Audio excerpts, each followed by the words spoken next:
a late-night crash near Highgrove turned into a royal nightmare.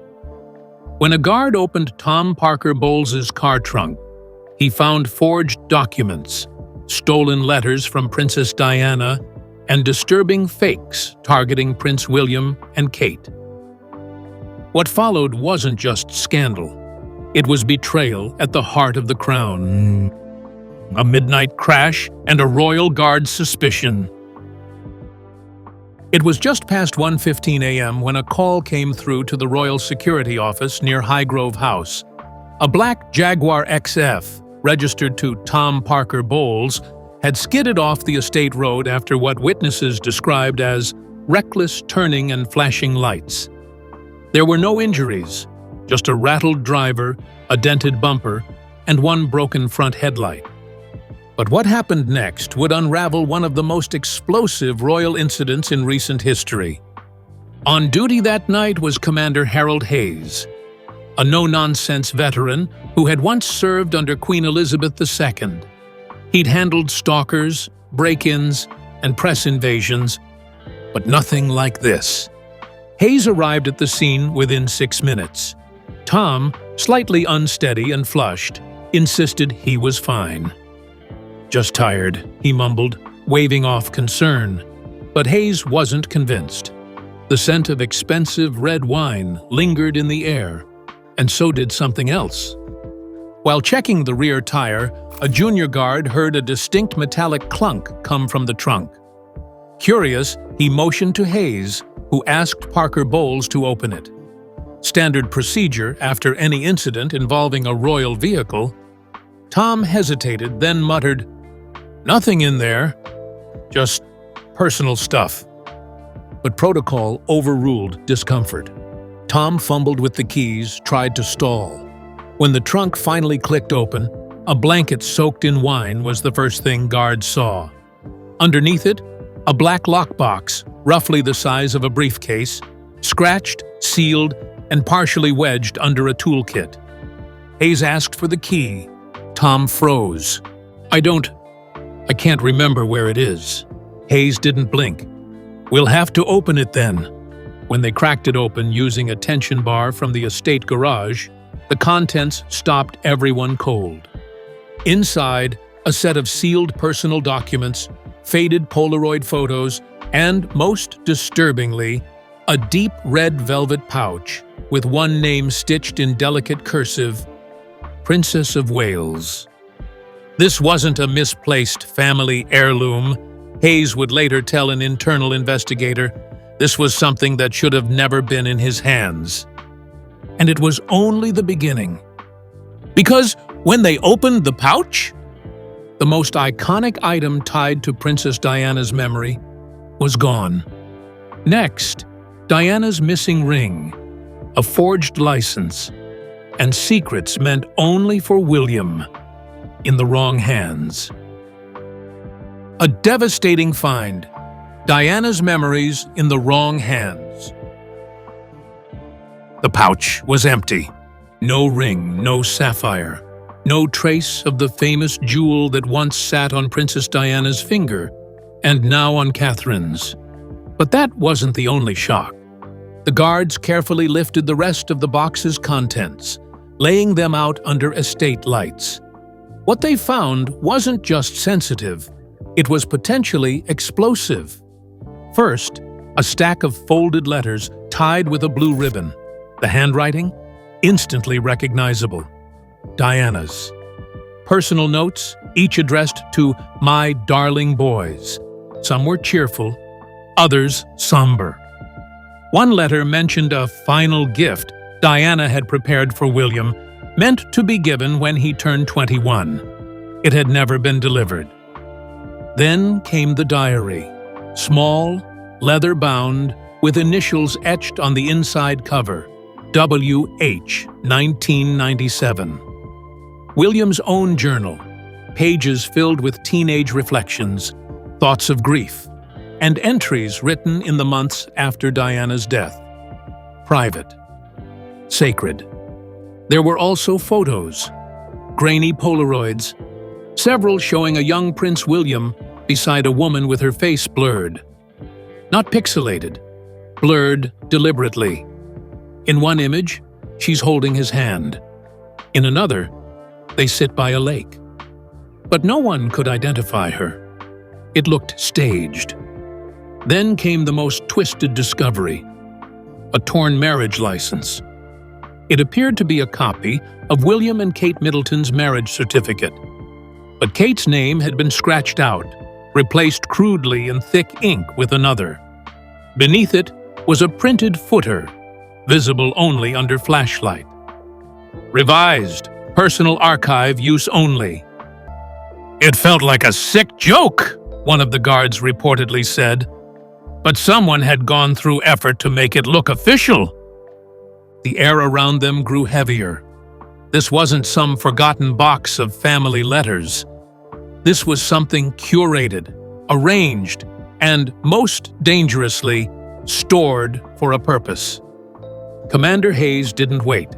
He bypassed the internal command structure and drove directly to Kensington Palace, lockbox in hand. The next morning, the contents were placed before Prince William. And what happened inside that private meeting room would reopen wounds long buried and ignite a royal storm the firm never saw coming. The box reaches William and reopens old wounds. Just after 7 a.m., Commander Hayes arrived at Kensington Palace carrying the black lockbox like it contained live fire. He didn't wait for clearance or courtiers. He went straight to the private wing, handed it to Prince William, and said only one sentence: "This belongs to you, sir." William dismissed everyone. He carried the box to his desk in silence. The morning light was soft, but everything around him suddenly felt cold. He unlocked the clasp and opened the lid. The smell hit first: old paper, leather, and something else. Memory. He saw the letters first. The handwriting was instantly familiar, looped, graceful, unmistakable. Princess Diana. Each letter began the same way: "To my darling boys." Some were short, others deeply personal. One mentioned a gift William was meant to receive when he turned 21. He remembered nothing about it, just the ache of something lost. Then came the diary, his own. He hadn't seen it in over 20 years, bound in worn leather, initials faded, W.H., 1997. He flipped through pages of pain. His teenage handwriting filled with grief, confusion, and questions that were never answered. The last entry was written the night of her funeral. It was supposed to be safe. It had vanished during a move to St. Andrews, and he had blamed himself. But now, here it was, in the hands of someone who had no right. He moved to the Polaroids. Blurry, strange, him as a teenager, standing beside a woman whose face had been deliberately altered, blurred to stir doubt. The poses felt wrong. He didn't remember any of it. Yet here it was, documented as if it were fact. The implications made his chest tighten. And then, the forged document. A marriage certificate. It looked official at first glance, but Kate's name had been scratched out and replaced. The seal looked nearly real. A disturbing detail: the paper was aged, but the printing was modern, a forgery. Meant to damage, meant to leak. William didn't speak. His expression hardened. His hands didn't shake, but the temperature in the room dropped. "Who gave him this?" he asked. Commander Hayes answered quietly. "Tom Parker Bowles." That name, that connection, that betrayal. The room stayed silent for several seconds, but William had already shifted. This was no accident. These weren't keepsakes.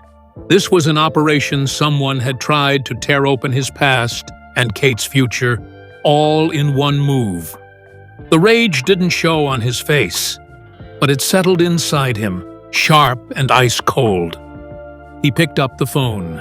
Action began immediately. Royal Forensics, verifying truth from sabotage. The investigation began under darkness, deep inside Clarence House, in a restricted room used only in moments of crisis. The royal schedule was cleared without explanation. No staff knew what was happening. But behind closed doors, Prince William had already begun his quiet counterstrike. He summoned 3 experts. They arrived within hours. No titles, no formality, just the box on the table, the evidence laid bare. The letters were examined first. The ink, paper, and tone matched Diana's known writings. Dated just weeks before her death, they were emotional, direct, and entirely authentic. Her final words to her sons, meant to guide, not to wound, had been stolen, hidden, and now returned at last. The diary, too, was confirmed. Handwriting samples from William's school files matched page after page. There were tear stains on the last entry. He didn't need a lab to verify it. He remembered writing it. But the photos were different. They had been manufactured to deceive. Digital forensics revealed the images of William and the blurred woman were modern composites, manipulated using AI-generated overlays, designed to look like 1990s snapshots. Everything from the lighting to the clothing had been created using current tools. The images hadn't existed 6 months ago.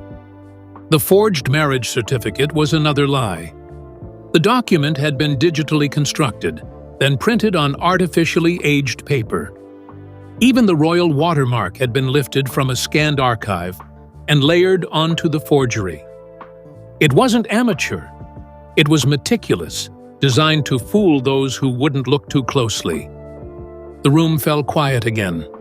Every item in that box had a purpose, not to mislead William, but to destroy public trust in him and Catherine.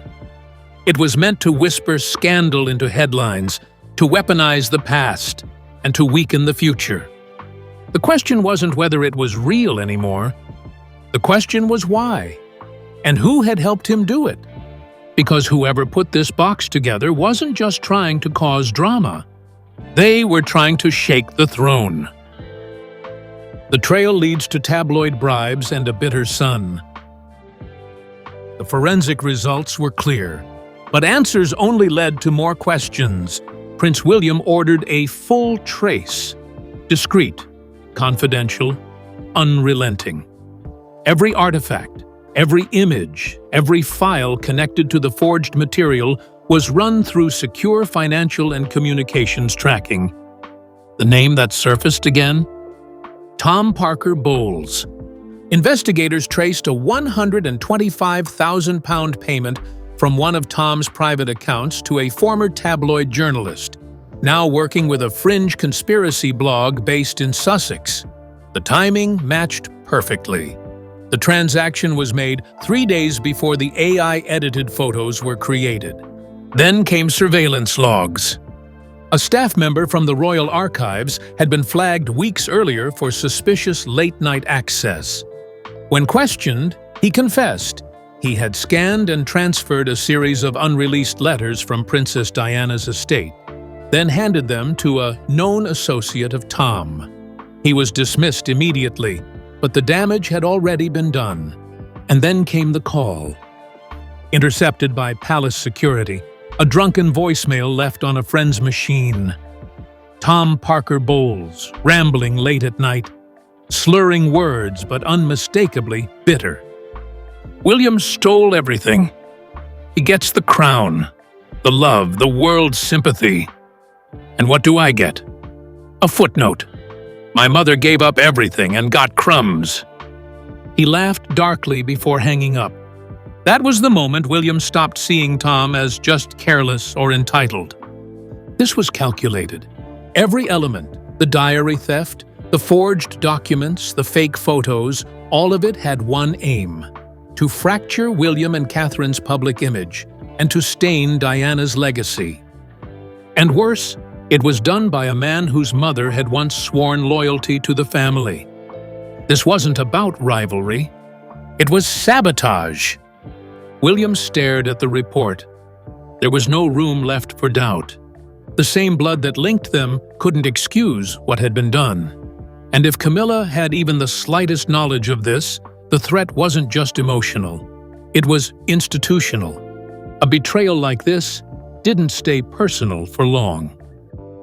Camilla's calm and her cold plan. When Tom finally confessed, it wasn't in a courtroom, it was in Ray Mill House, behind thick curtains and drawn blinds. He broke down in front of his mother, sobbing, desperate, spinning excuses between tears. He begged for help. He expected fury, a slap, a scream, anything. But Camilla didn't shout. She listened, quiet, sharp-eyed, then poured herself a drink. "You were reckless," she said softly. "But not wrong." Tom looked up, stunned. "What?" She didn't repeat it. Instead, she began pacing slowly across the drawing room floor. Then she turned to him with a voice colder than stone. "Damage William's image. Shake Kate, sow doubt. That's how things move in this family now." She wasn't emotional. She was calculated. Within minutes, she was back in control. She made a single phone call to a private PR firm based in London. One with no direct ties to royal press, but a long history of political disinformation work. Quiet, aggressive, and effective. They were told to begin a digital campaign. Seed questions, recycle rumors, use keywords like William unraveling and Kate's ambition. Find old clips, push old stories, revive anything that could chip away at the perfect image. She began whispering into old guard royal circles that William was emotionally unstable, burdened by pressure, losing grip. The facts didn't matter anymore, only the narrative. Online chatter surged within 48 hours. A blurry photo of William with the AI-fabricated mystery woman hit obscure sites first, then leaked into mainstream tabloids. A post claiming to have a page from William's suppressed diary went viral, falsely suggesting Kate had manipulated him during their university years. The attacks were fast, coordinated, and cruel. Kate stopped leaving the house. Royal aides noticed her tears behind closed doors. William locked himself in the royal vault, poring over files, collecting receipts, preparing for a response, not just as a man, but as the heir to the throne. Because this was no longer a scandal. It was war, a royal media war, and Camilla had just fired the first shot. A royal media war begins.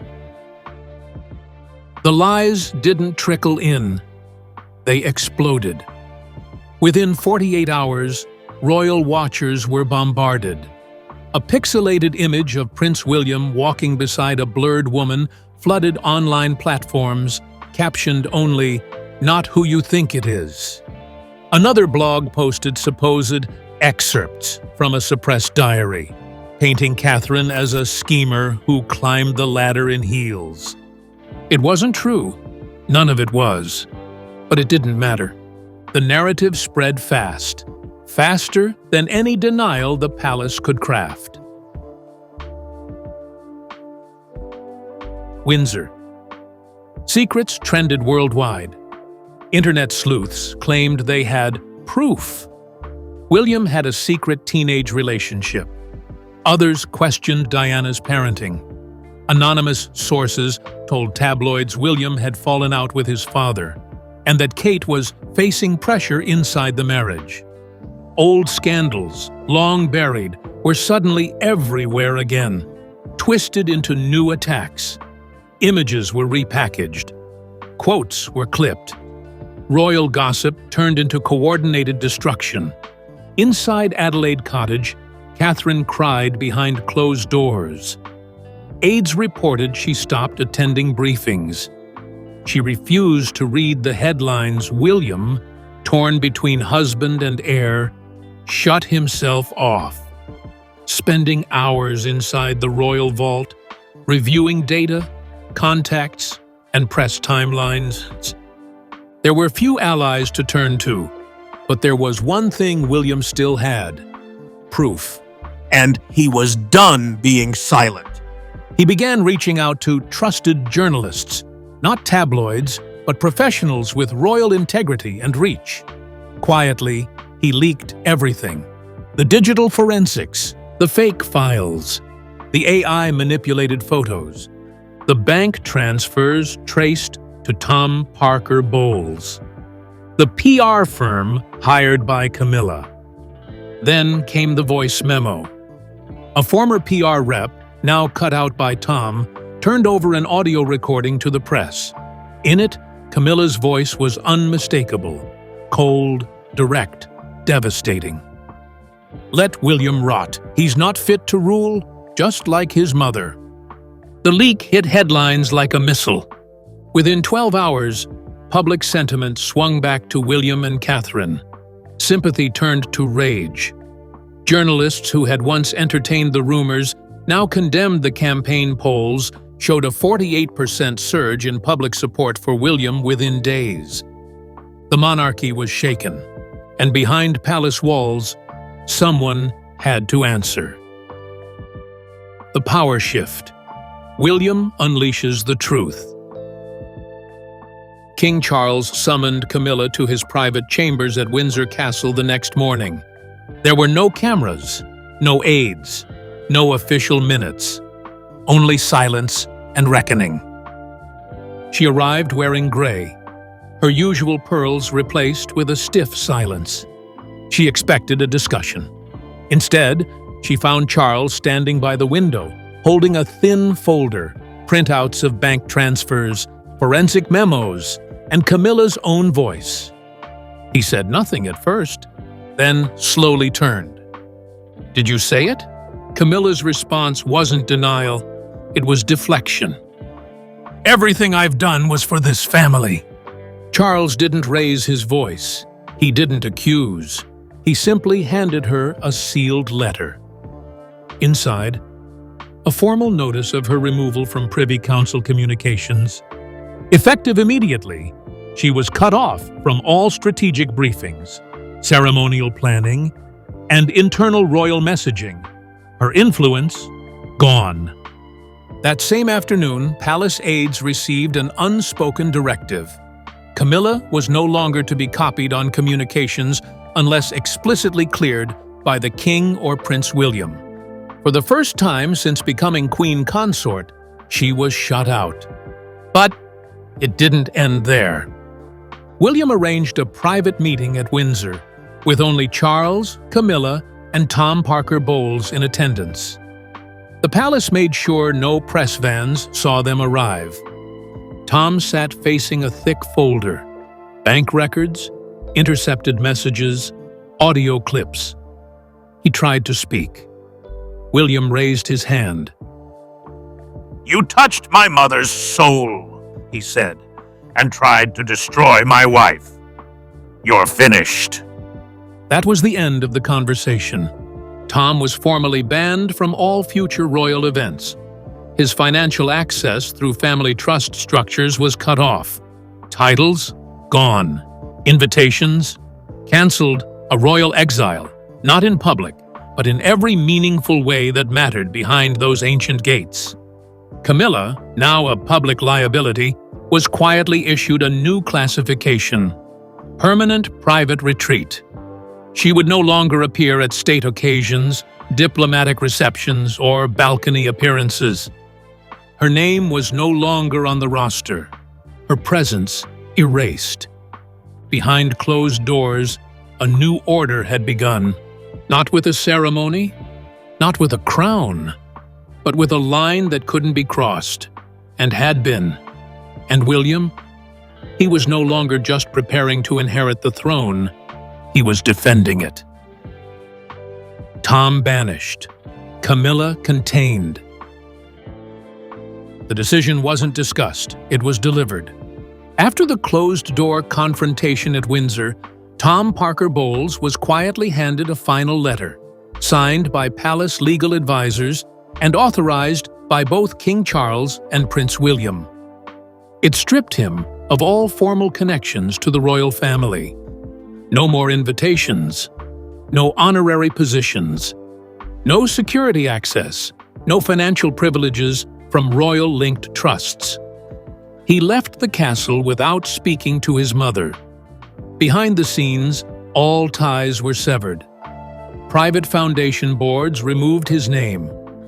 Aides were informed not to mention him in briefings. Even his digital keycard to Clarence House was deactivated. When he tried to contact a royal staffer days later, the message went unanswered.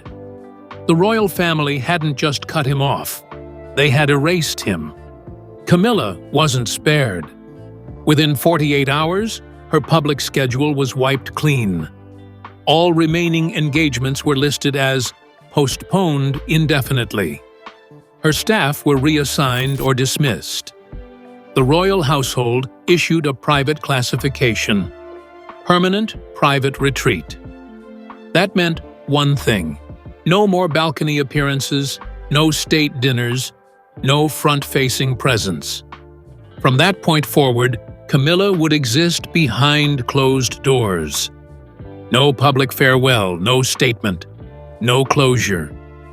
Just absence. And the monarchy moved on without her. Fallout. A crown shaken, but still standing. In the days that followed, Prince William issued a public letter through Kensington Palace. It was brief but deliberate. He thanked the public for their support and reaffirmed his promise to uphold the values Princess Diana stood for: truth, dignity, and legacy. The message resonated. It wasn't a defense. It was a declaration of strength.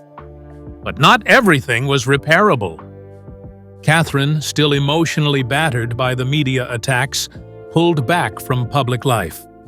She skipped 2 major events, including a remembrance ceremony she had never missed. For weeks, she was rarely seen outside Adelaide Cottage, surrounded by only her children and a trusted handful of staff.